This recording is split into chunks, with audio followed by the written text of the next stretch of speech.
And mindful breaks are these opportunities and reminders in the midst of our day to pause and bring our full attention to what's happening in that moment. And so sometimes we need a breath of calm. We need to, like we just talked about, kind of slow our roll, calm ourselves down. We need to be a little bit more aware of what's happening in our thoughts and our body and our emotions. Sometimes we might need to check in with ourselves and recognize I need a burst of confidence, or I need some assertiveness right now because I'm feeling not quite in that space. And there are mindful breaks for that. And then sometimes it's like, things are going well and I'm ready to kind of play bigger. I'm ready to get out there and connect with people or reach goals. And then there are mindful breaks for that. So it's a matter of really tuning into ourselves, listening to ourselves. What am I really craving and needing in that moment? And then you can pull out a mindful break that works. Welcome back to the Empowered Woman, Badass, and Unfiltered podcast. Today, we're going to be talking about mindfulness and actually being able to slow down in your extremely busy lives. And I've got the author, life balance coach, Therapreneur, podcast host herself, Shonda Moralis, and she's going to be helping us today. So, Shonda, I'm so happy to have you. Let's go ahead and get started. Hi, Olivia. I'm excited to be with you. So how do you really slow down? Let's say you got so much going on and it's just like, how is this even possible for me? Yes. Well, it does feel quite radical. And I have to say, I can just think about hopping on this call with you. It's been kind of nonstop at my house. It's summertime. It's August. We're recording this and everybody's home and it's a little crazy. But I had a few minutes, literally like 4 minutes when I logged on waiting for you to show up. And I paused and closed my eyes and took a few breaths. And I could have scrolled through Instagram. I could have checked my email. There are many other things I could have done to be efficient and productive that I sort of wanted to. But pausing and taking a few breaths can feel so difficult and radical, but it's huge. And it really does slow down our perception of time. I love that. And I use that too. When I start to feel like triggered or whatever, I'm like, hold on. Yes. It's hard to remember in that moment though, right? Because that's exactly the moment we feel like I don't have a minute to stop and breathe, but we need to. I think I've learned that the hard way. Yeah, of course. We're here now to not have people have to learn this That's hard right. way. That's right. Yep. So you've got a book that's coming out and it'll be out by the time this comes out. So tell me a little bit about what you go over in that book. Right. So it contains 50, 60 mindful breaks. And mindful breaks are these opportunities and reminders in the midst of our day to pause and bring our full attention to what's happening in that moment. And so sometimes we need a breath of calm. We need to, like we just talked about, kind of slow our roll, calm ourselves down. We need to be a little bit more aware of what's happening in our thoughts and our body and our emotions. Sometimes we might need to check in with ourselves and recognize I need a burst of confidence, or I need some assertiveness right now because I'm feeling not quite in that space. And there are mindful breaks for that. And then sometimes it's like, things are going well and I'm ready to kind of play bigger. I'm ready to get out there and connect with people or reach goals. And then there are mindful breaks for that. So it's a matter of really tuning into ourselves, listening to ourselves. What am I really craving and needing in that moment? And then you can pull out a mindful break that works for that situation.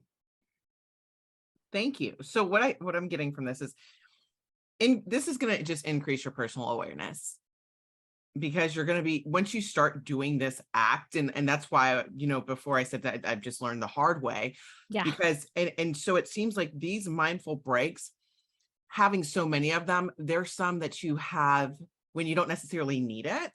So you can then be more aware when you're not at that state. Yes.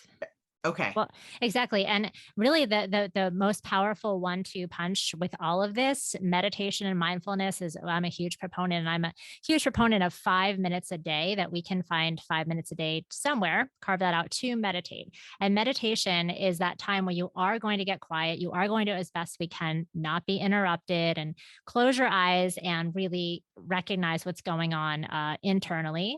And when you do that, you're building that mindfulness muscle of attention. It's a skill that we need to practice to be more mindful and aware. And so, like you're saying, it's almost like that muscle memory when you're in a stressful situation or you're kind of feeling like, oh my gosh, I am like really overwhelmed right now, you can remember to pause because otherwise we don't remember, or we don't remember what it feels like, or we don't have that capacity to calm our nervous system down. But when we're practicing it, when we are calm ish, then we're able to pull it out and use it a little bit more easily when we are stressed. Now, when you were talking before, I wrote down the question power poses. Do you implement power poses at all with, or like a form of that when you're changing state? Because when you're changing state from not feeling so confident, not feeling like you're as assertive as you need to be, do you, is that in there? Well, sure. There is one pose, the Wonder Woman power posing. Yes, hands on hips and kind of just taking up space. Basically, whatever that feels like for us women, we don't tend, we cross our legs and we're kind of like not taking up the space. But no, own it and stand up tall, put our shoulders back and our chin up high, and it changes how we feel about ourselves. It's real. There's been studies. The study was actually, the one that I heard about was from Stanford. Amy And Cuddy and Mhm. yeah, Yeah, and I mean, I know Tony Robbins talks about it and all the other stuff, but I had to find the study. right. And um it's just when you actually like practice those things too, but it also comes from like you got to be so self-aware. And I think that there's other factors that get in the way of that, when you've got, like you were saying, a busy nonstop household that's going, it's really hard to be like, okay, hold on, because it's one thing to control yourself, Right. but to get everybody to follow suit with what you got going on is not always the easiest thing. Definitely. Absolutely. Yeah. So what are a few other mindful breaks that you incorporate in your life?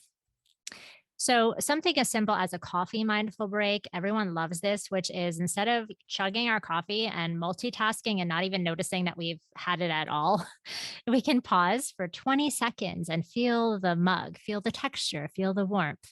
You bring it to your nose, you smell that aroma, and then you taste that first sip, you hold it in your mouth, you feel the warmth, and you feel the warmth moving down your throat into your stomach. And how different those 20 seconds are than not even knowing that you had your coffee at all. And so you can stretch that out to 5, 10 minutes. I love to do that. I will sit on my back patio with my cup of coffee in the morning. And I even do it. I'm in the Northeast. I do it in the middle of winter, literally in my parka. I look like that iconic image of Bernie without the mittens, or sometimes I wear the mittens with my cup of coffee out back, all ready. And my family knows that's where I'm going to be for a few minutes. It wakes me up. I listen to the birds, So something as simple as that is a great way to start your day. Another mindful break sometimes I pull out and use is this idea of what I call the green-eyed envy. So when we're a green-eyed monster of envy. So if there's anything, you may be scrolling on social media, or maybe I talk about in my book, leaving for work one day, and this is pre-COVID when I still had my office, and I was like a Sherpa with like the backpack and my briefcase and my lunch, and I'm like toughing it out to my car. I had just gotten my son on the bus, and I look over, and my neighbor, who's also my really good friend, is walking her dog with a cup of coffee in the sunshine. And I was like, oh my gosh, like that, that looks amazing. And then I had to be like, first I judged myself, right? What's wrong with you? She's not like laying around eating bonbons all day. But what is wrong with you that you are feeling jealous of this? And what I came to quickly was that I was just feeling overscheduled. And I looked, there wasn't much white space in my calendar. So when I got to work on my lunch break, I sat down and I kind of looked ahead a few weeks where I had the opportunity to schedule things out. And I blocked out time in my calendar for a little bit of space. So I could walk my dog for 15 minutes, or, that kind of thing. So it's really paying attention to when you're craving, when you're jealous, it's like, what is that? And how can I get a little bit of that for myself? And we have to look a little bit more deeply. It's not always surface, right? So it may not be like, oh, I want all the riches and the money and the whatever. I want financial security. I want to feel a little less stressed about money, or whatever that is. And then what is the one step I can take toward that, making that happen? Just one step, because we can overwhelm ourselves with how do I get there? And then we give up. This is a good one because actually one of the things I'm working on this year is my level of contentment, Mm, because I know that no matter where I go, if I don't work on this right now, I'm always going to have this as a problem. that's And yes, right. it does not mean that you don't strive for more. You know this, but Yes. I'm saying this to other people. It doesn't mean that you're not striving for more. It's not to be confused with complacency, but really like romanticizing your life, like you're doing with that coffee mindful breaks. That is literally romanticizing your life. Like being able to just be like, because I saw this one YouTube video. This is all related, I promise. Saw this one YouTube video, and the girl was like, "Yo, romanticize your life." And it's like those little moments of the Mm, coffee and listening to the birds and like, oh, I mm, get to do this. And yes, you got all these other things going on that just go on. But when you're able to be present yeah. and enjoying these nice pleasures that might just be little pleasures, little blessings, as Yes. I call them, they're still pieces and moments of the day. Um, and even if it is just for 20 seconds or for you 5 to Yes. 10 minutes, but seeing that, I have to, I want to have certain things, and I think that I need more. I'm always gonna feel that way. Like no matter what I got, like I'm always gonna feel so, unless I decide right now, okay, this is what I'm gonna work on. I'm gonna be grateful for what I have and where I'm at. And that's helping me with the not comparison. But I love that you look at what is it that, Yeah. and you go so much deeper, because it is deeper things. We are Yes. always gonna be triggered by things, and if we ignore, we will never get to the root cause of what that is. So I love that you've incorporated that. Yeah, we just react, right? And then we're kind of like, we're usually barking up the wrong tree, or we're going after the wrong goals because we just find ourselves not intentional. That's where the awareness comes back to, definitely. And I love what you said about this idea of, being present and aware. And that's where mindfulness can help us. It just helps us drop into our lives in that moment. And what we recognize is that there are so many beautiful moments everywhere, blessings, as you say, that we just skirt right by because you know what, I'm running through my to-do list, this is what's next and this is what comes next. And I am definitely, and I think a lot of women probably listening to your podcast are, we are the badass women. We are achievers, and that's awesome, and you don't want to stop that. But it's also recognizing, am I striving just for the striving? And come like kind of slow down for a sec to really be intentional about, can I be appreciative and can I continue to grow and challenge myself and play big in other ways. And part of my book is talking a lot about life balance. When do we put our foot to the pedal, the gas pedal, and when do we step on the brake, and when is the emergency brake need to be slammed on? And being able to assess that for ourselves. And how, I know for everybody, life balance is different. So how do you start to assess what that is? Is it when your schedule just, you don't feel like you have enough time? Mm. Or is it, what are some of the key signs that you're not in balance? Right, right. So, yes, paying attention to the signs and knowing what our own unique ones are. And this is where that, again, that 5 minutes in the morning, if we can just get quiet, we're going to notice these subtle signs, because sometimes if we don't pay attention, they knock us over. We get really sick, or we're burned out. It's like, I don't say too late. It's never too late, but it's past the point of where we could have caught it. So for me, I notice when I start to sigh more, I'm like, ah, and then I'm like, "Oh, okay. I'm feeling a little bit too overscheduled right now," because it's like it just takes on this feeling of like I have to versus I get to. And I'd much rather live in the I get to, because that is a much better place to be.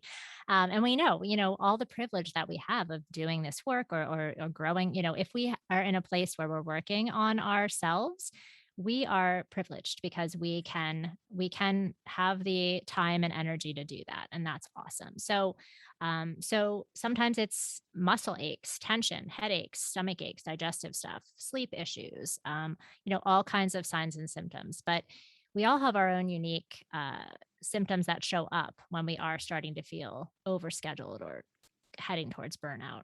And then it's our cue to rest or stop or slow down. And that can be a whole nother issue, because we need to give ourselves permission to actually do that.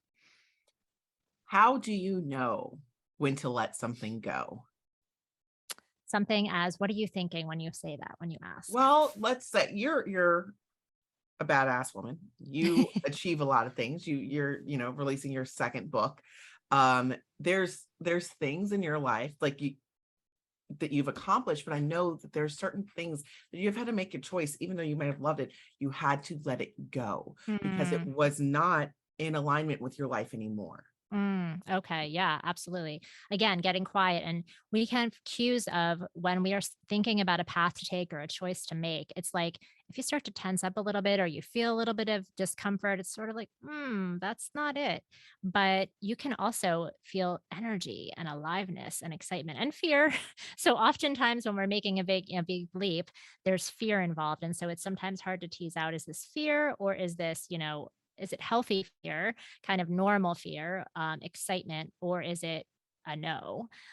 So that takes practice, but often it's pretty clear. It's like, I'm done. It's more just that we can again give ourselves permission to own whatever it is we're noticing, because sometimes we're like, no, no, no, that's not the right answer. I don't want that answer, right? We don't want that one, but if we can be open to it. Yeah. I I think I asked this also because I know that so many people, they'll put so much on their plates and then they want to go they want to pivot, they want to go a different direction. And it's like, well, do you? You know?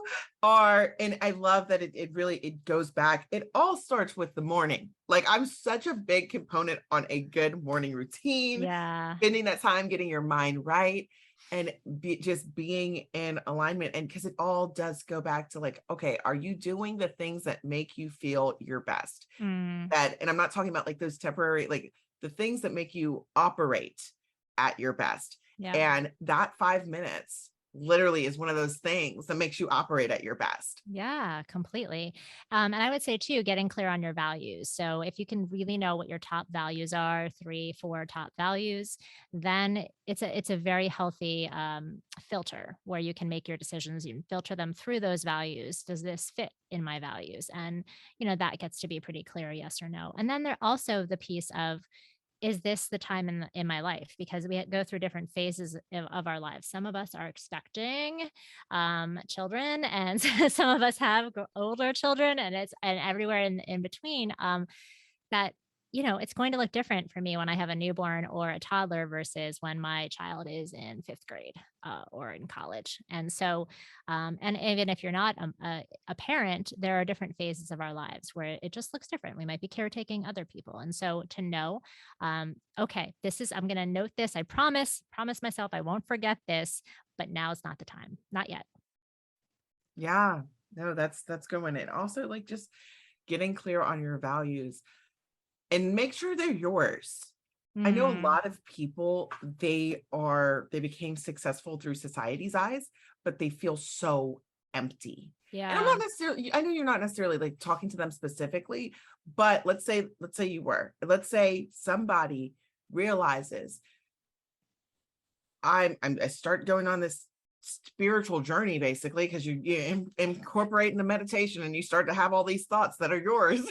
Hmm. And you're like, hold on, wait a second, I don't really like any of this. Right.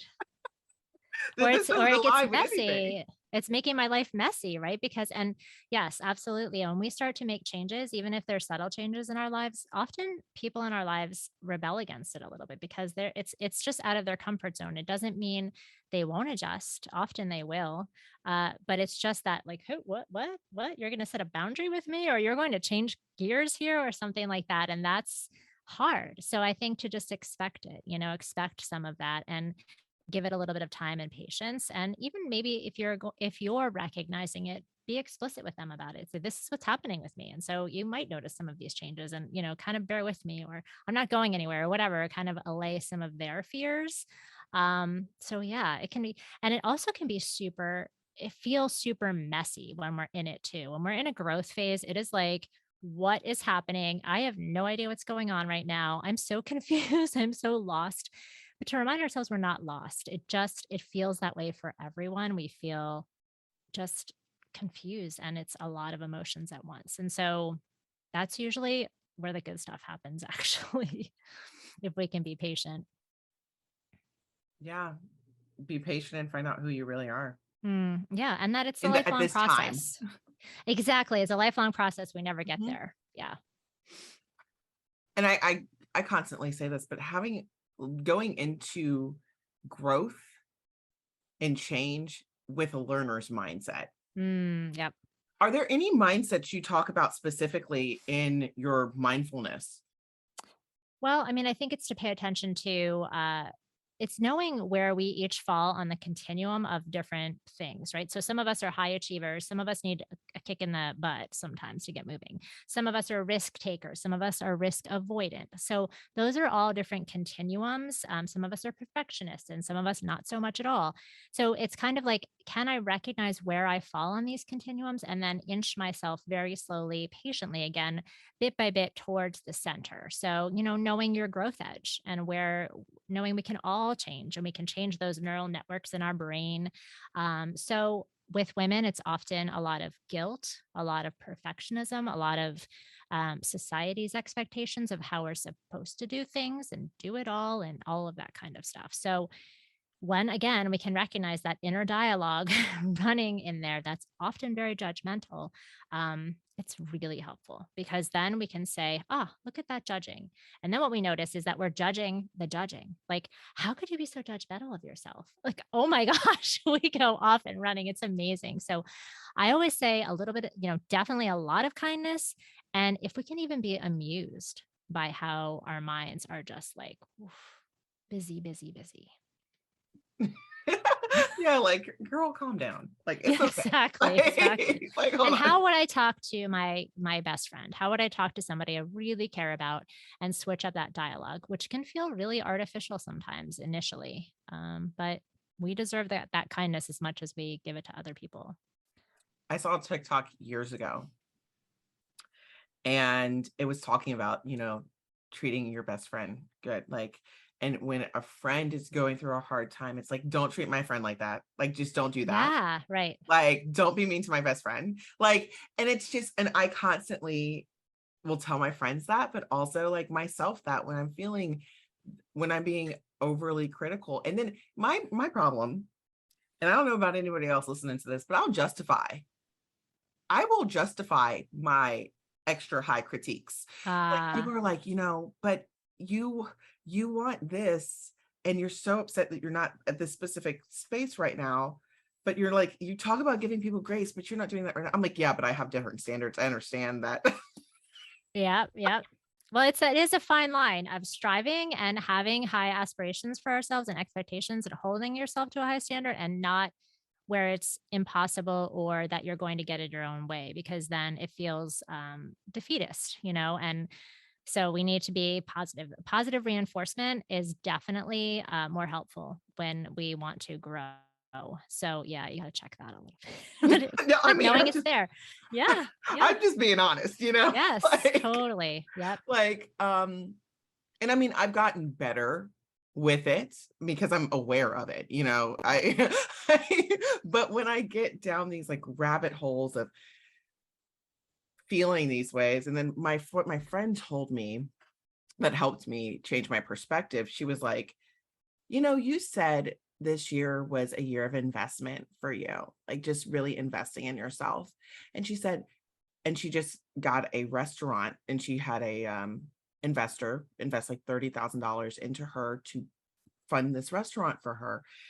And she's like, it's going to be years before he sees his return on his investment. You've got Yep. to like look at it in a different way. Exactly. And that Planting really helped seeds. me. Yes, definitely Um, planting seeds. And I would say too, I think about this with a mastermind I'm in with some really amazing women that we have to remind each other, do you remember what you've done this month? Do you remember what you've done these past 6 months? Like, oh yeah, I did do that thing and I did that thing and I did that thing. Oh, because like you said, we're on to the next and the next. And it's kind of like, well, I did it. It's not that special because I did it. But no, it kind of is. Hence why I'm working on contentment this year, as you see. That's right. But, Very good. I like that one. Yes. but I will definitely be implementing a lot of these hacks of just these mindfulness breaks. I like to have like middays with Jesus and other things, but really getting back to, because it's so easy to get off track. Like, this is what helps you. This relieves Yes. stress, Right. but it's doing it consistently. So how do you make sure you fit in that 5 minutes. Right. So anytime we're trying to establish a new habit, first of all, I say that make it a daily habit because it just makes it so much easier, and bookend it between two already established habits, because then you have a likelier chance of remembering it. Right. So it's like I get up, I splash water on my face, I sit down, I meditate, then I get my cup of coffee, whatever that looks like. It's the same thing every day, because then you don't have to remember anymore. It's sort of like brushing your teeth. Like you just do it. Mhm. You might be like, did I do that or not? But hopefully you're mindfully brushing your teeth too. And so it's that 5 minutes of meditation. Get a guided meditation. You can go to my website and I have a free guided meditation. People can follow along because it's really helpful in the beginning. Your mind will wander and you need somebody to bring it back. There are apps and everything else you can use. And then start with one mindful break and do that every day for a week or two, and that starts to become a habit. Then you pick another mindful break and then you stack that on, so before you know it, you're starting your day with a little bit of that quiet meditation, and then your day is sprinkled with mindful breaks, and so you're dropping in and being more present already throughout the day, which pulls us out of that stress cycle, that fight or flight we tend to be in. A lot of us live in that low level fight or flight all the time and we don't know it. It's like you go on vacation, at the end of the 2 weeks you're like, oh, now I'm relaxed. It took me 2 weeks to slow down and kind of unwind and relax. It's like that, right? You don't realize how keyed up you are until you slow down a little bit. And I think for me specifically, and I know other content creators are like this too.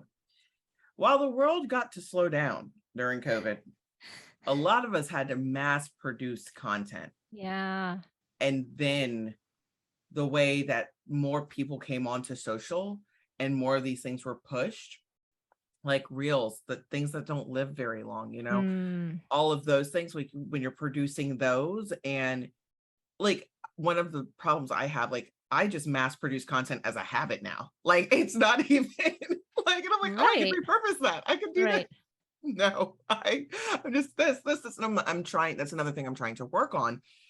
But slowing down almost feels, and I mean, my business partner for Relentless Glory, she feels like this when she's taking a rest, she feels like she's not being productive. Of course. Yeah, of course. So it is a practice. And it's again recognizing, oh, I feel super restless. Oh, I have this compulsion to jump up and do something.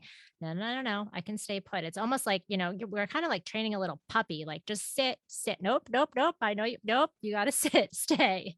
Right. And it's hard at first. It can almost be excruciating at first, for real. And also, it can be scary to get quiet too at first. But once we sit down and realize it's not so scary, it's okay. It's just us. Yeah. And you were saying before about prayer. It can really be a great way to get into that space for prayer too. That it really works hand in hand in a beautiful way. Yeah, so you're not just rushing through the time you're supposed to be spending with God, Right. just checking it off a list. And I like, and that's one thing I am very intentional about. But I know like there's just other times that like other like just habits too, like actually reading a book versus scrolling online Mm, causes your brain to work in a different way. right. Yep. And it decreases those dopamine fixes that Yes. you get from looking at from we go on an emotional roller coaster every time we go online for an extended period of time Mm, because we're hmm. like we see something tragic that somebody's died, something, and it's just like, oh, this is really sad, and then oh, look, a cute puppy, and then oh, somebody's having a baby. um oh, they like, this looks so great, let's start comparing our lives, and Yep. oh, oh, somebody did really good in their business, good for them. Right. Yes. Yep. Definitely. Yeah, we have to retrain ourselves.